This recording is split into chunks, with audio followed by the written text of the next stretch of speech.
पप्पू यादव ने आज नामांकन कर लिया है, मगर वो कैसे लालू प्रसाद यादव के जाल में फंस गए हैं ये आज आपको बताएंगे।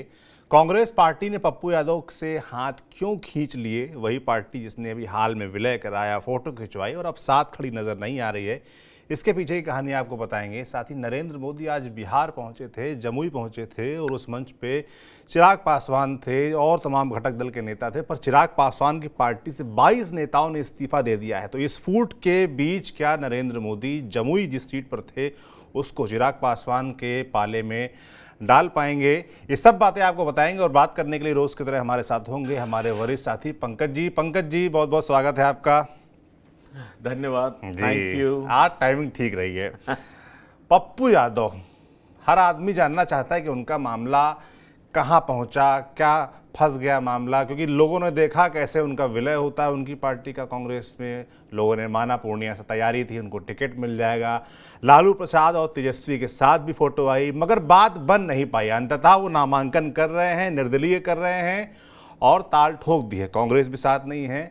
तो क्या ये एक तरीके से योजनाबद्ध तरीके से लालू प्रसाद यादव के दिमाग में चल रहा था, क्या किसी स्ट्रेटजी के तहत हुआ कि पहले इनको लाएंगे फिर टिकट नहीं देंगे, और जो उन्होंने बनाया है इतने दिनों में, जो अपना व्यवहार बनाया है, सिस्टम बनाया है, उसको डेंट पहुंचा देंगे?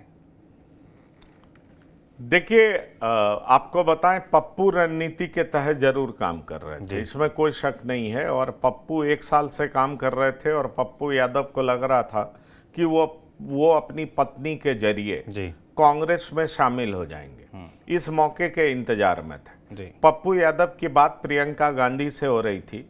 पप्पू यादव ने खुद हमारे साथ इंटरव्यू में भी इस बात को एक्सेप्ट किया था कि कैसे प्रियंका गांधी उनका वेलकम कर रही थी और कैसे कई बार फोन आया और फिर प्रियंका ने कहा कि जाइए कांग्रेस ऑफिस और पार्टी में शामिल होइए।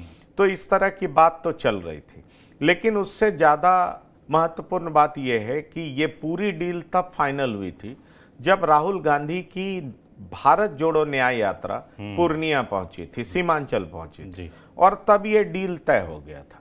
केवल पप्पू यादव को ये लग रहा था कि पप्पू यादव कांग्रेस में शामिल होने जा रहे हैं, और पप्पू यादव ने कांग्रेस के शीर्ष नेतृत्व से कहा था कि हम अपनी पार्टी को शामिल करा देंगे, लेकिन आप हमें पूर्णिया से टिकट दे दीजिएगा। और कांग्रेस के शीर्ष नेतृत्व ने हाँ भी भर दी थी। पप्पू यादव लालू प्रसाद यादव से मिलने चले गए, उनका आशीर्वाद लेने पहुंच गए, तेजस्वी यादव से भी मिले, और लालू प्रसाद को पता चल चुका था कि पप्पू यादव कांग्रेस में शामिल हो रहे हैं। और लालू प्रसाद इस गणित को समझ चुके थे कि पप्पू यादव पूर्णिया से चुनाव लड़ेंगे। लालू प्रसाद से जब मिलने पप्पू यादव पहुंचे तो लालू तेजस्वी दोनों थे, और ये खुद पप्पू यादव ने सार्वजनिक तौर पर यह कहा है कि लालू ने उनको ऑफर दिया कि आप हमारे साथ आ जाइए और मधेपुरा से चुनाव लड़िए। पप्पू यादव ने वहां पर कुछ पक्की गारंटी उनको दी नहीं, लेकिन अगले दिन वो दिल्ली की ओर रवाना होते हैं और उसके बाद कांग्रेस में शामिल हो जाते हैं। कांग्रेस में उनका शामिल होना निश्चित तौर पर लालू प्रसाद यादव को रास नहीं आया, इस बात को आप समझिए, क्योंकि लालू प्रसाद यादव ने उनको कहा था कि आप हमारे साथ आइए और मधेपुरा से चुनाव लड़िए।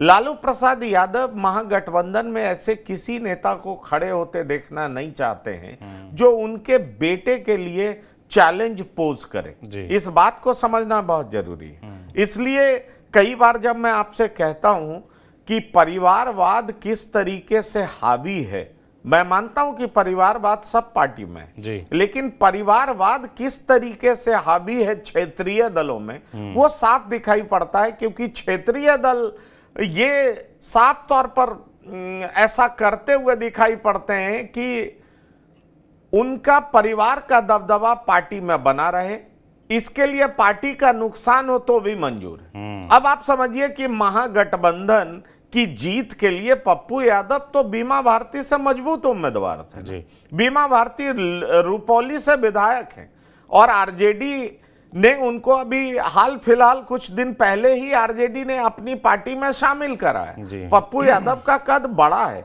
और पप्पू यादव वहां से कई बार जीत चुके हैं, ये भी सच है। अब सवाल उठता है कि जब कई बार जीत चुके हैं और पप्पू यादव 1 साल से काम कर रहे थे, कांग्रेस पार्टी आरजेडी की घटक दल है, तो फिर लालू प्रसाद यादव ने ऐन वक्त पर भांजी क्यों मार दी? ये समझना बहुत इंपॉर्टेंट है, जिसको हम कहते हैं ना बोलचाल, लोकल बोलचाल में भांजी मार देना। ऐन वक्त पे ऐसा लंघी मारा कि पप्पू यादव चारों खाने चित गिर गए। इस बात को समझिए।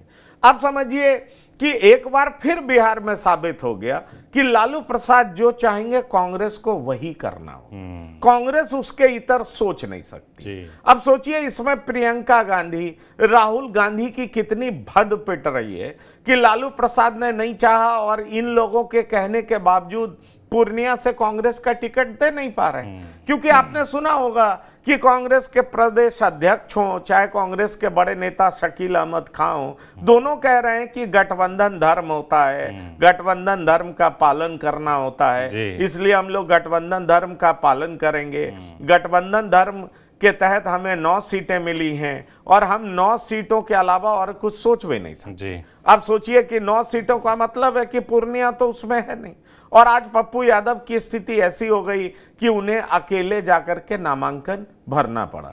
वो पप्पू यादव भी एक रणनीति के तहत कांग्रेस का नाम ले रहे हैं, कांग्रेस को मजबूत करने की बात कर रहे हैं, महागठबंधन को मजबूत करने की बात कर रहे हैं, राहुल गांधी को पीएम बनाने की बात कर रहे हैं, क्योंकि इसमें पप्पू यादव की भी राजनीति छिपी हुई। पप्पू यादव की राजनीति इस तरीके से छिपी हुई है कि महागठबंधन की वो बात नहीं करेंगे, राहुल गांधी को पीएम बनाने की बात नहीं करेंगे, तो आखिरकार 5 लाख जो मुसलमान वोटर है वो इनको कैसे वोट देंगे? क्योंकि तेजस्वी यादव तो इनको कह करके चले गए कि ये बीजेपी के एजेंट है। अब आप समझिए, पर दूसरी तरफ पप्पू यादव क्या जोर शोर से कह रहे हैं? वो कह रहे हैं कि अरे हमसे किस बात का बदला ले रहे हैं आप, हम तो हिना साहब का भी प्रचार करेंगे, हम तो मीसा भारती का भी प्रचार करेंगे, इस देश में युवाओं के लिए बात होनी चाहिए, रोजगार के लिए बात होनी चाहिए। आखिरकार वो सब बात कर रहे हैं, और ऐसा क्यों बात कर रहे हैं? ऐसा इसलिए बात कर रहे हैं क्योंकि मुस्लिम यादव बड़ा फैक्टर है पूर्णिया में, और साथ ही साथ वो तमाम जाति की भी बात कर रहे हैं क्योंकि सब जाति का वोट लेकर के वो पूर्णिया से जीतना चाहते हैं। तो पहले भी निर्दलीय जीत चुके हैं, इस बार भी वो निर्दलीय ही चुनाव लड़ेंगे, लेकिन कांग्रेस के खिलाफ नहीं बोल रहे। नहीं कह रहे कि कांग्रेस ने उनके पीठ में खंजर भोंका। ऐसा इसलिए क्योंकि कांग्रेस ने जो अपनी हालत दिखाई है उससे एक बात तो बहुत साफ होता है कि कांग्रेस अपने वादे से मुकर गई। कांग्रेस लालू प्रसाद यादव के सामने सरेंडर हो गई। देखिए, अगर इस पूरी कहानी को आप समझेंगे तो आप ये समझिए कि कांग्रेस के सामने लालू प्रसाद ने ऐसी कड़ी शर्त रख दी जिस वजह से पप्पू यादव लालू प्रसाद के ट्रैप में फंस गए और कांग्रेस को सरेंडर करना पड़ा। कांग्रेस के पास कोई विकल्प नहीं बचा था। इसलिए प्रियंका गांधी द्वारा बोली हुई बातें, राहुल गांधी द्वारा दिया गया आश्वासन सब बेकार साबित हुआ। और अब यह बात तो साबित हो गया है कि बिहार में कांग्रेस लालू प्रसाद यादव के हाथ में गिरवी, उनके सामने नतमस्तक है। जिसको लालू चाहेंगे उसी को टिकट मिलेगा, जिसका लालू प्रसाद विरोध कर देंगे उसको टिकट मिलने का कोई सवाल ही उत्पन्न नहीं होता है। ये इस बार ही नहीं हुआ, 2019 में भी हुआ था। कीर्ति झा आजाद जब बीजेपी से बगावत करके निकले थे और वो गए थे कांग्रेस का दामन थामने, कांग्रेस ने उनसे कहा था कि आपको दरभंगा से चुनाव लड़ा जाए। और मैं आपको बता दूं कि आज कांग्रेस के 2 बड़े नेता जो कि विधानसभा का चुनाव लड़ चुके हैं, जो कि कांग्रेस के लोकसभा के प्रत्याशी के लिए रेस में थे, वो कह रहे थे कि यहां तो कुछ होना नहीं है, यहां जो लालू चाहेंगे वही होगा, बाकी और कांग्रेस पार्टी का और क्या यहां पर राजनीतिक हैसियत है। और तीसरी सबसे बड़ी बात यह है कि जब पूरा खेल चल रहा था, इनको कांग्रेस में आने की बात चल रही थी, तो इसका विरोध तो बिहार प्रदेश अध्यक्ष अखिलेश प्रसाद सिंह भी कर रहे थे। तो अखिलेश प्रसाद सिंह जो कि बिहार प्रदेश के अध्यक्ष हैं और लालू प्रसाद यादव जो कि महागठबंधन के सबसे बड़े नेता हैं, दोनों हैंड इन ग्लव हैं। दोनों को यह मंजूर नहीं है कि बिहार में पप्पू भी आए, बिहार में कन्हैया भी आए। इसलिए हालत यह हो गई है कि पप्पू यादव को बिहार की जमीन से कैसे खारिज कर दिया जाए और उनको महागठबंधन में एंट्री ना करने दिया जाए, और लालू प्रसाद ये सोचते कि कल को तेजस्वी के लिए ये चैलेंजर ना बन जाए और एक सीमांचल से और उस कोसी से एक बड़ा नेता ना बन जाए कि पप्पू यादव बड़ा नेता है, पूरे बिहार में घूमता है, आपदा विपदा में लोगों की मदद करता हुआ दिखाई देता है, एक नाम तो पप्पू यादव का है और यादव समाज से भी वो आते हैं। ऐसे में पप्पू यादव तेजस्वी यादव के सामने चैलेंजर ना हो, इसलिए उनको महागठबंधन में गहरी पैठ बनाने से कैसे लालू प्रसाद ने रोका है, इसकी एक बड़ी लंबी कहानी है सौरभ, जो कि मैं आपको बता सकता हूं। बिल्कुल, लगातार आप बता ही रहे हैं कि किस तरीके से लालू यादव का दिमाग काम किया और पप्पू यादव कांग्रेस में शामिल होने के बावजूद प्रत्याशी नहीं बन पाए और आज वो निर्दलीय नामांकन कर रहे हैं, चुनाव लड़ेंगे। नतीजे क्या होंगे वो तो जनता तय करेगी, मगर कांग्रेस का रोल भी पंकज जी इसमें देखने वाला है।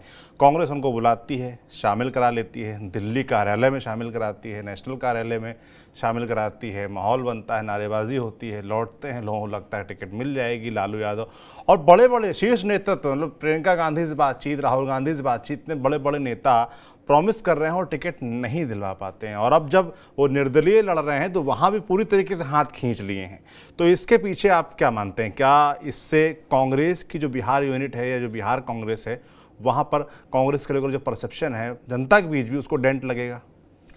देखिए, मैं आपको एक बात बहुत साफ बता दूं कि लालू प्रसाद यादव ने एक साफ शर्त रख दिया पप्पू को लेकर के जी। वो ये है कि या तो पप्पू को चुन लो या तो लालू को चुन लो। अब आप ये जान लीजिए, मैं बहुत बड़ी बात बताने जा रहा हूं, क्योंकि ये कहानी इस तरह की है कि जब पप्पू यादव प्रयासरत थे उस समय जेडीयू एनडीए का हिस्सा थी, तो लालू प्रसाद यादव को पप्पू यादव की जरूरत दिखाई नहीं पड़ रही थी और कांग्रेस को भी महसूस हो रहा था कि इस समय पप्पू यादव की क्या जरूरत है, क्योंकि उस समय महागठबंधन बहुत मजबूत दिखाई पड़ रही थी।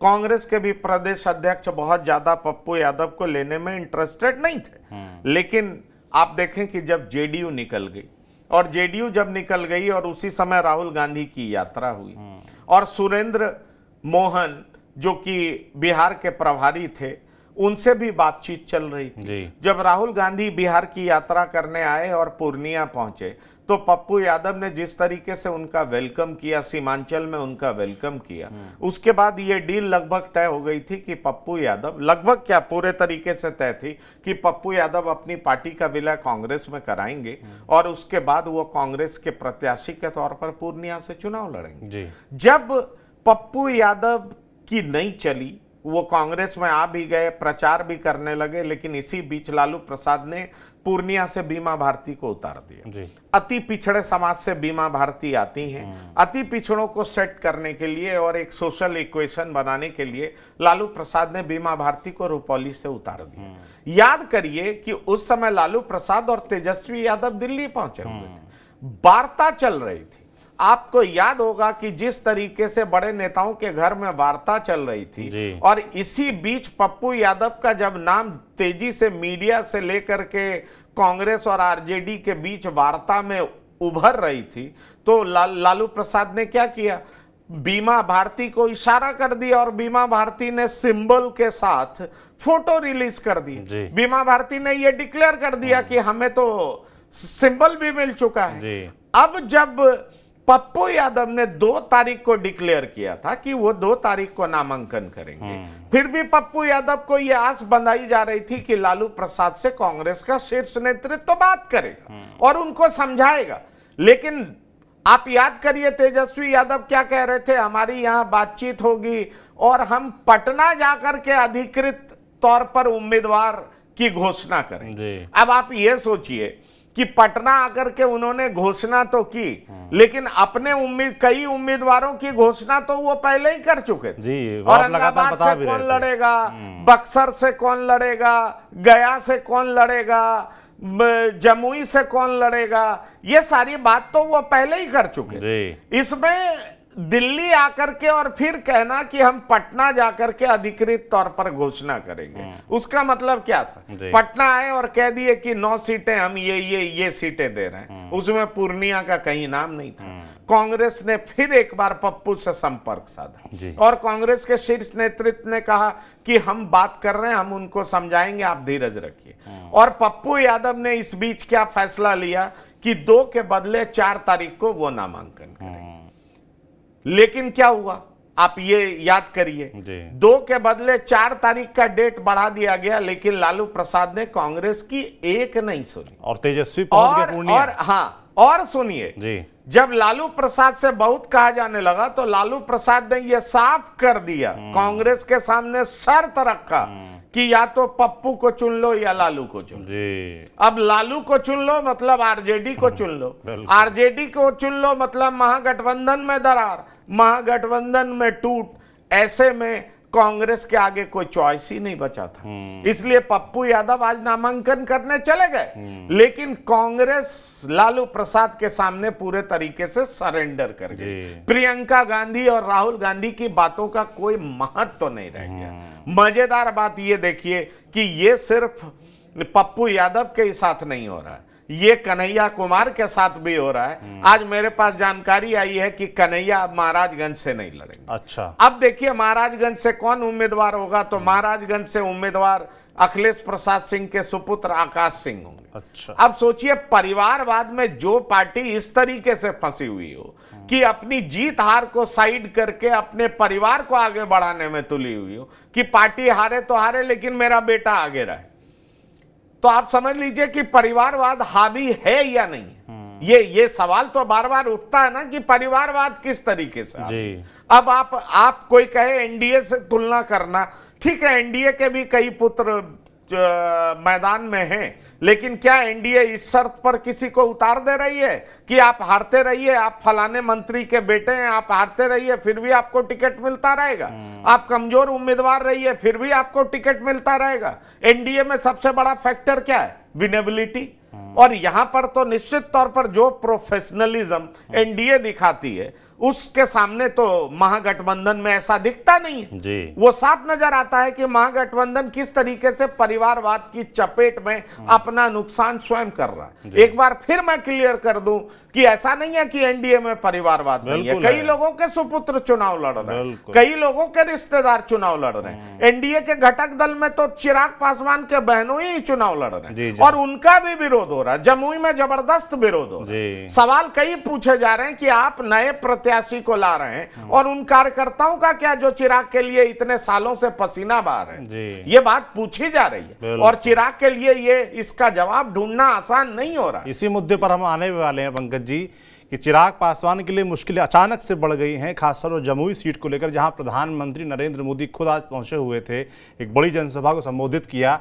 वहां पर 22 लोगों के इस्तीफे हो गए हैं चिराग पासवान की पार्टी से। तो ऐसे में पहले तो इन इस्तीफों की कहानी मुझे बताइए और उसके अलावा फिर ये बताइए कि भाई प्रधानमंत्री नरेंद्र मोदी पहुंचे तो वहां उन तक भी बात पहुंची होगी, तो क्या इसको लेकर कुछ मैनेजमेंट हो पाया है? देखिए, जहां तक मैंने आपको कहा कि जितने छोटे दल हैं उसमें परिवारवाद उतना ही ज्यादा है। इस बात से कौन इनकार कर सकता है? इस बात से हिंदुस्तानी आवाम मोर्चा भी नहीं बचा हुआ है, वो भी एनडीए का घटक दल है। मैं कह तो रहा हूं और मैं ये भी कह रहा हूं कि इस बात से चिराग कहां बचे हुए हैं? चिराग ने अपने बहनों ही को उतारा है, उनका क्या पॉलिटिकल बैकग्राउंड?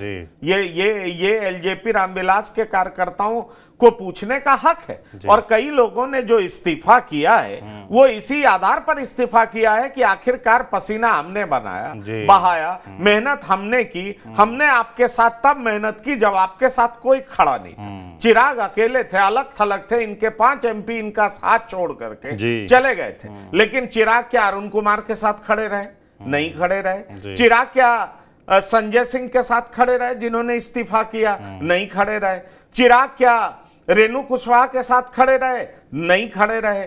ऐसे कई लोग, 22 लोग हैं छोटे बड़े सांगठनिक तौर पर नेता जिन्होंने चिराग का साथ छोड़ दिया। ऐसे में सवाल उठता है कि चिराग ने अरुण भारती को उतारा है और आज प्रधानमंत्री वहां पर एक बड़ी सभा की है। वहां पर प्रधानमंत्री नरेंद्र मोदी भी मौजूद थे, वहां पर नीतीश कुमार भी मौजूद थे मुख्यमंत्री, वहां पर हिंदुस्तानी आवाम मोर्चा के जीतन राम मांझी भी मौजूद थे और उपेंद्र कुशवाहा भी मौजूद थे, तमाम लोग मौजूद थे, सम्राट चौधरी भी मौजूद थे, विजय सिन्हा भी मौजूद थे और कई सारे सांसद मौजूद जी। लेकिन एक सवाल जो एलजेपी रामविलास के भीतर से उठ खड़ा हुआ है कि भैया परिवारवाद के चक्कर में और साथ ही साथ नए उम्मीदवारों को आप ऐसा ढूंढ रहे हैं जिसकी वजह से तो अलायंस का तो मटिया मेट होगा ही, आपकी पार्टी भी उस तरीके का परफॉर्मेंस नहीं कर पाएगी जो पिछली बार कर पाई जी। सवाल उठ रहा है खगड़िया को लेकर के कि खगड़िया में आप राजेश वर्मा को ले आए। राजेश वर्मा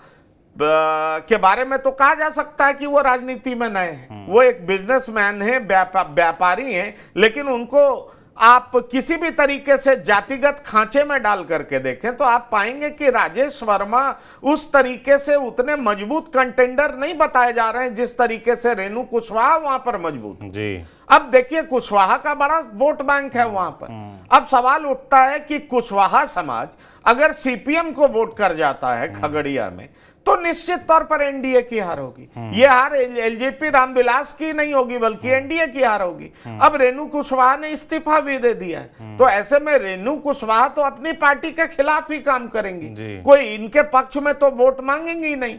और साफ साफ दिख रहा है कि एक नए उम्मीदवार को भागलपुर से आपने खगड़िया उतार दिया, जिन्होंने खगड़िया के जनता के बीच में कभी काम नहीं किया है पहले, तो उनकी उम्मीदवारी को लेकर के कई सवाल खड़े हो रहे हैं। ऐसे में बड़ा सवाल ये उठता है कि चिराग अब जो कहें मेरी मजबूरी समझो, मेरे पास 5 ही सीटें थी, लेकिन चिराग दो बातों से तो साफ भागते हुए नजर आ रहे हैं। एक बात कि उन लोगों को कभी टिकट नहीं दूंगा जिन्होंने हमारे साथ धोखा किया था, तो धोखा करने वाली में से तो वीणा देवी भी थी जिनको वैशाली से आपने टिकट दे दिया। उनका क्या जो उस समय से आपके साथ हैं, जब आपके साथ कोई नहीं था, आपके साथ कदम से कदम मिला करके चल रहे थे, पसीना बहा रहे थे, आप अकेले सड़कों पर घूम रहे थे, कई जिलों में आपका दौरा हो रहा था और कार्यकर्ता आपको सर आंखों पर बिठा करके घूम रहे थे। लेकिन जब मलाई खाने की बारी आई तो आपने पंक्ति में उन लोगों को खड़ा कर दिया जो आपके साथ, जिन्होंने कभी विद्रोह किया था,